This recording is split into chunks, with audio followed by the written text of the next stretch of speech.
संदीप ने अपनी माँ के कहने पर गांव में शादी कर ली थी। लड़की का नाम था सुनीता।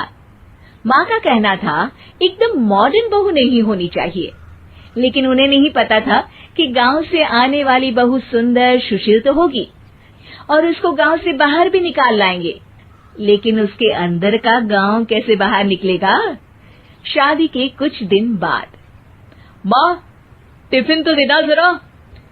बेटा अब तो स्कूल नहीं ऑफिस जाता है, माँ से नहीं अपनी बीवी से टिफिन मांगा कर। ओके माँ।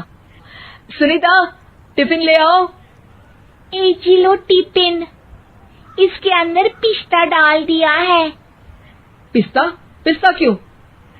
सास जी ने बोला था ना कि आपको पिस्ता बहुत पसंद है। ओहो, मैंने पिस्ता नहीं पास्ता बोला था, पास्ता। पास्ता? कहीं होता है पास्ता? अरे बेटी तू रहने दे, मैं बना दूंगी। अच्छा किया कि पाव भाजी बनाने का नहीं बोला, वरना किसी के पाव बना देती है। सुनीता को बुरा लगता है, लेकिन उसकी नादान हरकतें कम नहीं होती। ऐसे ही एक दिन, अरे तुमने ये क्या लगाया है? अरे आप वो फूस फूस करके लगाते हैं ना, वही। डियो? का दियो? किसको दियो? अरे वही ना जिससे खुशबू आती है। हाँ सही पकड़े हैं। अच्छा लेकर तो आना। कौन सा डियो लगाया तुमने? अभी लेकर आते हैं जी। संदीप की बात मानकर सुनीता अंदर से खुशबू वाला फुसफुस लेकर आती है। ओएमजी! ओएमजी मतलब ओ माय गणेश ना। अरे ओएमजी छोड़ो, और ये खुशबू वाला फुसफुस की बात कर रही थी तुम? हाँ इसी की, फिर से सही पकड़े हैं। अरे देवी, लेकिन आप सही नहीं पकड़े हैं, ये डियो नहीं है। डियो नहीं है तो क्या लियो है? अरे ये रूम फ्रेशनर है, जिसको कमरे में छिड़कते हैं, खुद पर नहीं। कोई बात नहीं, माँ कहती थी आत्मा किराएदार है, शरीर एक किराए का कर्म। हम शरीर पे ये डाल लिए तो क्या फर्क पड़ जाएगा। अरे बहू, ओ बहू, मेरे लिए फल तो ले आ, फिर मैं बाजार जाऊंगी। सुनीता अपनी सास के लिए फल लेकर आती है। अरे बेटा, पपीता, तरबूज और सेब फल ऐसे कैसे खा लूं? काट कर तो ले आ। माँ जी, मेरे गांव में तो खेत से उठा के सीधा खा लेते हैं। अरे ये तेरा गांव नहीं है ना। अरे संदीप, तू ही कुछ समझा देना इसको बेटा। मैं कैसे समझाऊं माँ, ये तो माइक्रोवेव को भी भट्टी बोलती है। कल मैंने बोला हाय कैसी हो, तो बोलती है किसी को हाय नहीं लगानी चाहिए। अरे सुनीता, तेरा क्या होगा? अभी तो कैसे बताऊं माँ जी, अभी हम कुछ करेंगे फिर पता चलेगा क्या होगा, लड़का या लड़की।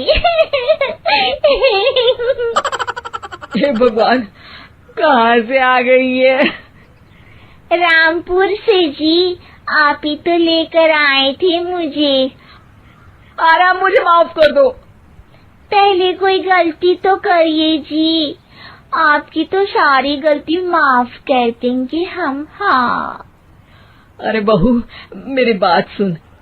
फल यानी कि फ्रूट जब भी लाए ना तो काट कर लाना, ठीक है? जी ठीक है माँ जी, फल यानी फ्रूट यानी काट के लाऊंगी। सुनीता रोज ही कोई ऐसी हरकत कर देती जिसकी वजह से उसे घर में दो बातें सुननी पड़ती। एक दिन, माँ मेरे बॉस घर पर आने वाले हैं शाम को, उनका बर्थडे है, फैमिली साथ नहीं रहती उनके, तो यही पार्टी कर लेंगे।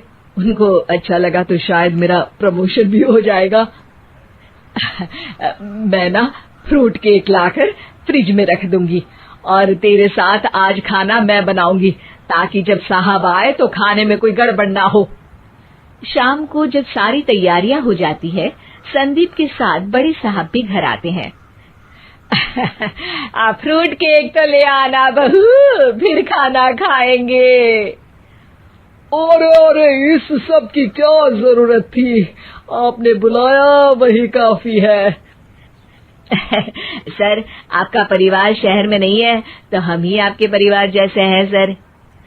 इतने में ही सुनीता फ्रूट केक लेकर आती है और बड़े साहब की टेबल पर रख देती है, और जैसे ही केक के ऊपर का बॉक्स हटाती है, ओह, ये क्या है? केक तो कटा हुआ है। मैं तो ऐसा नहीं लाई थी। आप मुझे शाबाशी दे सकती है माँ जी, मैंने ही केक काट दिया। आपने कहा था ना, फल यानी फ्रूट यानी हमेशा काट के लाना। तो फ्रूट केक भी तो फ्रूट ही है ना, तो मैंने पहले ही काट लिया। हूँ ना मैं समझदार। अरे बहू, ये क्या किया? केक हमेशा वही काटता है जिसका जन्मदिन होता है। तुझे एक बात भी समझ नहीं आती, एक नंबर की बेवकूफ है। पूरा माहौल बिगड़ चुका था।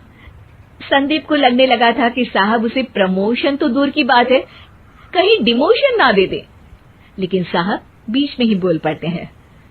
अरे कोई बात नहीं, ये इनकी बेवकूफी नहीं है, इनका भोलापन है। बेटा आप कहाँ से हो? रामपुर गांव से। अरे वाह, गांव से? फिर तो आपके गांव में ताजे फल और सब्जियां मिलते होंगे। हाँ, सही पकड़े हैं। हम तो काटते भी नहीं, सीधा खा लेते हैं। मैं ना एक बार तुम्हारे गांव घूमने जरूर चलूंगा। क्यों संदीप, ले चलोगे ना? मुझे गांव घूमना बहुत पसंद है। बस फिर क्या था, संदीप और सास दोनों खुश हो गए, क्योंकि साहब को सुनीता ने गांव की बात करके खुश कर दिया था। अब संदीप का प्रमोशन पक्का था। शिक्षा, कभी भी किसी भी गलती पर घबराना नहीं चाहिए। हो सकता है कि उस गलती